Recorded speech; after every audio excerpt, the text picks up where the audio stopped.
এই চকচকে মাছগুলোকে সুন্দর করে রান্না করতে জানলে খেতে কিন্তু বেশ ভালো হয়। আর এই মাছগুলোর নামটাই তো এত সুন্দর, এত সুন্দর একটা নামের মাছ কি খেতে খারাপ হতে পারে বলেন?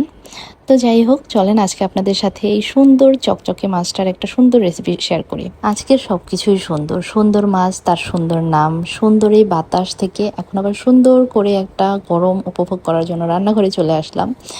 যাই হোক, তো রান্না শুরু করে দিচ্ছি। মাছগুলো খুব ভালো করে পরিষ্কার করে নিয়েছি। এবার এখানে লবণ হলুদ মাখানোর পালা।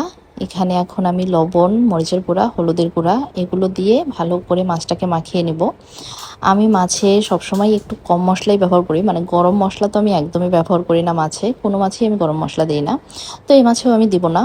তো এখানে হচ্ছে মাছটাকে আমি একটু ভেজে নেব, তবে খুব বেশি কড়া করে ভাজবো না, কড়া করে ভাজলে এই মাছটা একদমই খেতে ভালো লাগবে না।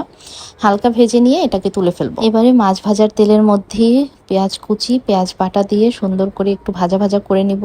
এরপরে এখানে গুঁড়া মশলাগুলো দিয়ে দিব। গুঁড়া মশলা হচ্ছে হলুদ গুঁড়া, মরিচ গুঁড়া, লবণ আর একটু জিরার গুঁড়া। ব্যাস, এগুলো দিয়ে মশলাটাকে খুব সুন্দর করে কষিয়ে নেব। মশলা যত সুন্দর করে কষাবেন আপনার খাবারটা, মানে রান্নাটা কিন্তু তত বেশি মজা লাগবে। তো এরপরে এখানে এই যে একটু লম্বা লম্বা করে চিকন চিকন করে হচ্ছে আমি আলুগুলো কেটে নিয়েছি, আলুগুলো দিয়ে দিলাম। এরপরে একটু ফ্রোজেন করা টমেটো ছিল, তো টমেটোটাও দিয়ে দিছি। টমেটো দিলে মাছ কিন্তু খেতে ভালো লাগে আর মশলাটাও বেশ ঘন হয়। তো এই তো এরপরে মাছ দিয়ে দিলাম আর একটু মাখা মাখা রাখবো, তাই মাখা মাখা অবস্থাতেই হচ্ছে এখানে ধনেপাতা দিয়ে মাছটাকে তুলে নিয়েছি। খুবই সহজ একটা রেসিপি, আপনাদের যদি ভালো লাগে আপনারা বাসায় করে দেখতে পারেন। এত ভালো একটা মাছ দিয়ে ভাত খাওয়ার পরে ভাবলাম একটু আম মাখা খাই। এই ভিডিওটা অনেক আগের, যার কারণে কাঁচা আম ছিল তখন।